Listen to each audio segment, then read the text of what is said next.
മലയാളത്തിലെ സൂപ്പർ താരം മോഹൻലാൽ ഇന്ത്യൻ പ്രധാനമന്ത്രിയോട് ഫോണിൽ ക്ഷമ ചോദിച്ചു. എമ്പുരാൻ സിനിമയ്ക്കകത്ത് വന്ന സീനുകൾ തെറ്റായിപ്പോയി. അത് അൺകണ്ടീഷണൽ അപ്പോളജിയാണ് ചോദിച്ചിരിക്കുന്നത്. ഇപ്പം മലയാളവുമായിട്ട് ബന്ധപ്പെട്ടൊരു സംവിധായകൻ തന്നെയാണ് ഇത് ഫോണിൽ ഈ കോൺവെർസേഷൻ അറേഞ്ച് ചെയ്ത് കൊടുത്തത്. കാരണം മോഹൻലാലും മോദിയുമായിട്ട് അന്യോന്യം നല്ല പരിചയമുണ്ട്. മോദി മോഹൻലാലിനെ വിളിക്കുന്ന മോഹൻലാൽ എന്നല്ല, മോഹൻ എന്നാണ്. അപ്പം ഇത്രയും അറിയണമെന്നുണ്ടെങ്കിൽ സംഭവം ഞാൻ അറിഞ്ഞു. അതേപോലെ അമിത്ഷായോടും വിളിച്ച് മോഹൻലാലും അദ്ദേഹത്തിൻ്റെ ഭാര്യയും ക്ഷമ ചോദിച്ചു. തെറ്റുപറ്റിപ്പോയി, ഇനി അത് ആവർത്തിക്കില്ല. അതേപോലെ തന്നെ മോഹൻലാൽ റിക്വസ്റ്റ് ചെയ്തു ഈ സെൻസർ ബോർഡ് അംഗങ്ങളെ ഇതിൻ്റെ പേരിൽ അവർക്കെതിരെ നടപടിയെടുക്കരുത്. കാരണം ഇവരൊക്കെ RSS BJP ബാക്ക്ഗ്രൗണ്ടാണ്. അപ്പോൾ അതുമായിട്ട് അറിയാൻ സാധിച്ചത്, ഇതിൻ്റെ സെൻസറിങ് നടക്കുന്ന സമയത്ത് ഈ പൃഥ്വിരാജും അതിൻ്റെ സ്ക്രിപ്റ്റ് റൈറ്ററും കൂടെ നേരിട്ടാണ് ഈ സെൻസറിങ് സമയത്ത് പോയത്. ഇപ്പം ബേസിക്കലി സായിപ്പിനെ കാണുമ്പോൾ കവാത്ത് മറക്കുക എന്ന് പറയുന്ന സംഭവമുണ്ട്. ഇവർ ഈ സിനിമയുടെ സ്ക്രീനിങ് നടക്കുന്നു, സെൻസറിങ് നടക്കുന്ന സമയത്ത് ഇപ്പം സിനിമയെ നോക്കുവോ, സിനിമയിൽ പറയുന്ന കണ്ടന്റ് നോക്കുവോ, അതോ പൃഥ്വിരാജിനെ നോക്കുവോ? അത് ബേസിക്കലി അത് ഭയങ്കര ട്രാപ്പായി മാറിയതാണ്. ഇവർ രണ്ടുപേരും കൂടെ പോയിട്ട് ഇവരുടെ കോൺസെൻട്രേഷൻ മുഴുവനും മാറ്റുക. കാരണം അതിൻ്റെ പേരിലാണ് ഇത് ഈ പറയുന്ന പോലെ സ്ട്രിക്റ്റ് സെൻസറിങ് ഈ സംഭവങ്ങളൊന്നും ഇല്ലാതെ കയറി അങ്ങ് പോയത്. അപ്പം അറിയാൻ സാധിച്ചത് മോഹൻലാലിനെ പൃഥ്വിരാജ് വിളിച്ചു എന്നാണ് അറിയാൻ സാധിക്കുന്നത്. അദ്ദേഹവും വിളിച്ച് ക്ഷമ ചോദിച്ചു. ഇവർ നിങ്ങൾ ഈ കാണുന്ന സംഭവമൊന്നും അല്ല. ഇവർക്കറിയാൻ നാളെ ഉണ്ടാകാൻ പോകുന്ന അതുമായിട്ട് ബന്ധപ്പെട്ട പ്രശ്നങ്ങൾ. കാരണം സുപ്രീം കോടതി വരെ പോയ ഇഷ്യൂ, അവിടെ നിന്നൊക്കെ ക്ലീൻ ചിട്ട് കൊടുത്തത്. അപ്പം ഇതിനകത്ത് എങ്ങനെ ഇത് കയറി വന്നു എന്നതിനെ പറ്റിയാണ് ഇപ്പോഴത്തെ ഏറ്റവും വലിയ ചർച്ച എന്ന് പറയുന്നത്. ഞാൻ വീണ്ടും പറയാം, ഞാൻ ഈ സിനിമ കണ്ടിട്ടില്ല. ഇതിൻ്റെ കോൺട്രവേഴ്ഷ്യൽ പാർട്ട് മാത്രമാണ് ഞാൻ ഈ പറയുന്നത്. ഇവരെല്ലാവരും വിളിച്ച് പ്രധാനമന്ത്രിയുടെ ഓഫീസിൽ വിളിച്ച് ക്ഷമ ചോദിച്ചു, BJPയുടെ നാഷണൽ പ്രസിഡന്റിനെ വിളിച്ച് ക്ഷമ ചോദിച്ചു, ഗുജറാത്ത് മുഖ്യമന്ത്രിയെ വിളിച്ച് ക്ഷമ ചോദിച്ചു, അമിത്ഷായെ വിളിച്ച് ക്ഷമ ചോദിച്ചു. തെറ്റുപറ്റിപ്പോയി, ഇനി സംഭവിക്കില്ല.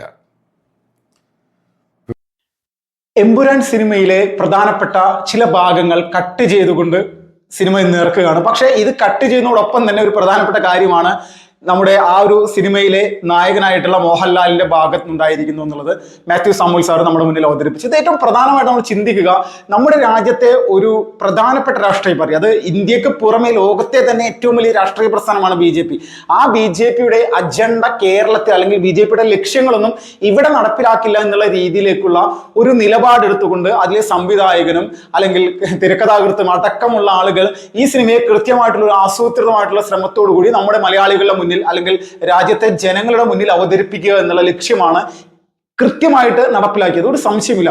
അപ്പോൾ സ്വാഭാവികമായിട്ട് ഇതിൽ അഭിനയിച്ചിരിക്കുന്ന മോഹൻലാൽ വലിയ രീതിയിലുള്ള പ്രതിസന്ധിയിലാകുമെന്നുള്ള തർക്കമില്ല. അത്രത്തോളം വലിയ രീതിയിൽ ഒരു മലയാള സിനിമയ്ക്ക് ഇതുപോലെ ഒരു പ്രതിസന്ധി ഇത്രയും കാലം നേരിടേണ്ടി വന്നിട്ടുള്ളത്. അതുപോലെയുള്ള ഒരു പ്രതിഷേധമാണ് ഈ സിനിമയ്ക്കെതിരെ വന്നിട്ടുള്ളത്. കാരണം കൃത്യമായിട്ടുള്ള വിഷയങ്ങൾ കേന്ദ്ര സർക്കാരും അതോടൊപ്പം തന്നെ ഗുജറാത്ത് കലാപവുമായി ബന്ധപ്പെട്ടുകൊണ്ട് അസത്യം പ്രചരിപ്പിക്കുന്ന ഒരു സിനിമ തന്നെയാണ്. അതിൽ തർക്കമില്ല. ഈ സിനിമ ഞാൻ കണ്ടതാണ്. അതോടൊപ്പം തന്നെ ഈ അസത്യം പ്രചരിപ്പിക്കുക എന്ന് പറഞ്ഞു കഴിഞ്ഞാൽ നമ്മൾ അതിൽ ഏറ്റവും പ്രധാനപ്പെട്ട ഗുജറാത്ത് കലാപം കൊണ്ട് മാറ്റി വെച്ചിട്ട് മറ്റൊരു വിഷയം ഒന്ന് പരിശോധിച്ചു കഴിഞ്ഞാൽ നമ്മൾക്കറിയാം, കേന്ദ്ര ഏജൻസി ആയിട്ടുള്ള NIA എത്രത്തോളം വലിയ രീതിയിൽ വികൃതമായിട്ടാണ് ഈ സിനിമയിൽ ഇവർ അവതരിപ്പിച്ചിരിക്കുന്നത് എന്നുള്ളത്. കാരണം മഞ്ജു വാര്യർ എന്ന് പറയുന്ന ഒരു രാഷ്ട്രീയ നേതാവ് ആ സിനിമയിൽ പുതിയ രാഷ്ട്രീയ സംവിധാനത്തിലേക്ക്, പുതിയ രാഷ്ട്രീയ സംവിധാനം എന്ന് പറഞ്ഞാൽ അച്ഛന്റെ പാതയിലേക്ക് തന്നെ വരുന്ന സമയത്ത്, ആ പാർട്ടിയുടെ നേതൃപദവി ഏറ്റെടുത്ത് മുന്നോട്ട് വരുന്ന സമയത്ത് ശത്രുക്കൾ എന്നെ വേട്ടയാടാൻ ആദ്യം ശ്രമിക്കുന്നത് ഇതുപോലെയുള്ള പുതിയ കേസുകൾ എന്തെങ്കിലും ഇട്ടിട്ടായിരിക്കും എന്നുള്ള രീതിയിൽ അവർ വേദിയിൽ നിന്ന് പറയുകയും,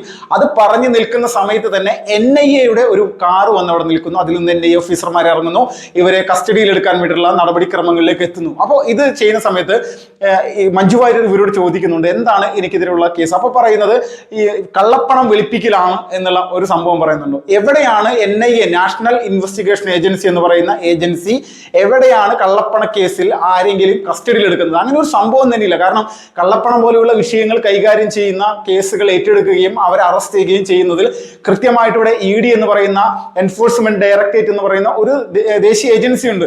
ഈ ഏജൻസിയാണ് ഇതുപോലുള്ള സംഭവങ്ങൾ ചെയ്യുന്നത്. പക്ഷേ ഇവിടെ എന്താണ് കാണിച്ചിരിക്കുന്നത്? NIA തീവ്രവാദികളെ അറസ്റ്റ് ചെയ്യുന്ന ഒരു സംവിധാനമാണ്. പക്ഷേ ഇവിടെ NIA എന്താണ് BJP എന്ന് പറയുന്ന രാഷ്ട്രീയ പ്രസ്ഥാനം മുന്നോട്ട് വെക്കുന്ന അവരുടെ അജണ്ടകൾ നടപ്പിലാക്കാൻ, അല്ലെങ്കിൽ ഗൂഢാലോചനയിലൂടെ പലരെയും ഇവർ അറസ്റ്റ് ചെയ്തിരിക്കുന്നത് കള്ളക്കേസുകളിലൂടെയാണെന്നുള്ള രീതിയിലേക്ക് ആക്കുകയും നമ്മുടെ നാട്ടിൽ അറസ്റ്റ് ചെയ്യപ്പെട്ടിട്ടുള്ള തീവ്രവാദികൾ എല്ലാവരും വെള്ളപൂശപ്പെടുന്ന തരത്തിലേക്കുള്ള ഒരു സംവിധാനം കൂടി ആയി മാറുകയാണ്. ഈ ഒരു മെസ്സേജ് ജനങ്ങളിലേക്ക് എത്തുന്നുണ്ട്. ഇതാണ് ഏറ്റവും ഒരു നെഗറ്റീവ് ആയിട്ടുള്ള വലിയൊരു വശം എന്നുള്ളത്.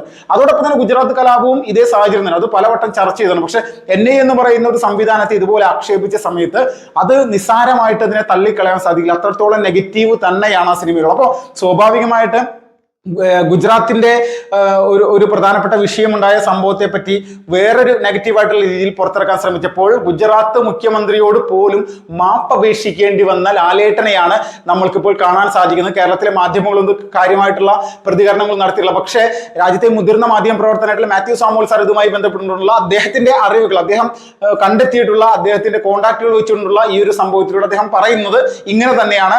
അത് ഗുജറാത്ത് മുഖ്യമന്ത്രി, പ്രധാനമന്ത്രി അമിത്ഷാ, അതോടൊപ്പം തന്നെ BJPയുടെ ദേശീയ അധ്യക്ഷൻ എന്നുള്ള തലത്തിൽ നിൽക്കുന്ന JP നദ്ദയെ പോലുള്ള ആളുകളോട് നേരിട്ട് വിളിച്ചുകൊണ്ട് തന്നെ മോഹൻലാലിന് ഇതിൽ ഒരു വിഷയം അല്ലെങ്കിൽ ഒരു ക്ഷമാപണം നടത്തേണ്ടി വന്ന ഒരു കാര്യം അത് ഉണ്ടായിരിക്കുന്നു എന്നുള്ളത് തന്നെയാണ്. അപ്പൊ നമ്മളെല്ലാവരും ചിന്തിക്കുക, നമ്മുടെ കേരളത്തെ പൂർണ്ണമായിട്ടും ഇവിടെ നടക്കുന്ന ഇല്ലീഗലായിട്ടുള്ള ആക്ടിവിറ്റീസ്, അതിനെ കേന്ദ്ര ഏജൻസികളെ ഉപയോഗിച്ചുകൊണ്ട് നശിപ്പിക്കാൻ ശ്രമിക്കുന്ന കേന്ദ്ര സർക്കാരിന്റെ നടപടികൾ അതൊരിക്കലും അംഗീകരിക്കാൻ പറ്റുന്നതല്ല.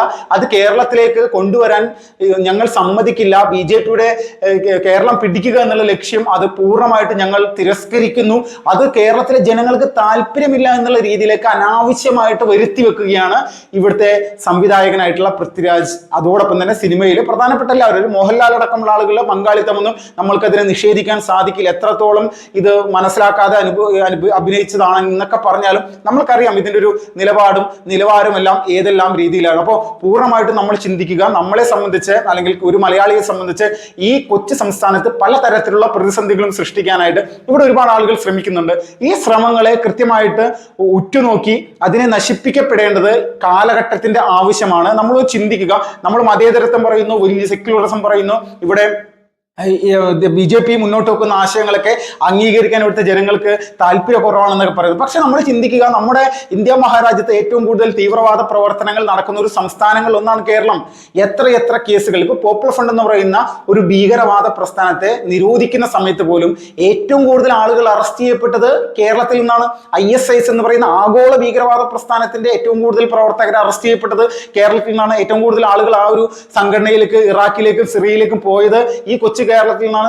നിരവധി ഇതുപോലുള്ള പല കേസുകളും ഉണ്ടായിട്ടുള്ള ഒരു സംസ്ഥാനമാണ്. ഭീകരവാദികൾക്ക് കൃത്യമായിട്ടുള്ള സ്വാധീനം ഇവിടെ ഉണ്ട് എന്നുള്ളതിലും തർക്കമില്ല. അപ്പോൾ ഇത്രയും വിഷയങ്ങൾ നിൽക്കുന്ന ഒരു സംസ്ഥാനത്ത് ഒരു സിനിമ ഇറക്കുന്ന സമയത്ത് ഈ വിധ വിഷയങ്ങളൊന്നുമില്ല. പക്ഷെ BJP എന്ന് പറയുന്ന രാഷ്ട്രീയ പ്രസ്ഥാനത്തെ ഒരു വലിയ ഭീകര സംവിധാനമാക്കി മാറ്റിയെടുത്തുകൊണ്ട് കേരളത്തിലെ ജനങ്ങളുടെ മുന്നിലേക്ക് അവതരിപ്പിക്കാൻ ശ്രമിച്ച ഒരു സിനിമ തന്നെയാണ്, തർക്കമില്ല. അപ്പോൾ സ്വാഭാവികമായിട്ട് ജനങ്ങളുടെ ഇടയിൽ പ്രതിഷേധം ഉണ്ടാവും, ശക്തമായിട്ടുള്ള പ്രതിഷേധം ഉണ്ടാവും. അത് താങ്ങാൻ പറ്റാത്ത ഒരു രീതിയിലേക്ക് അവർക്ക് പോയിട്ടുണ്ട്. അതുകൊണ്ടാണ് അവർ 24 കട്ട് ആയിട്ട് ഇതിനെ പീസാക്കി 24 സ്ഥലങ്ങൾ ഇതിൽ നിന്ന് എടുത്ത് മാറ്റിയിരിക്കുന്നു, ഒരു സംശയമില്ല.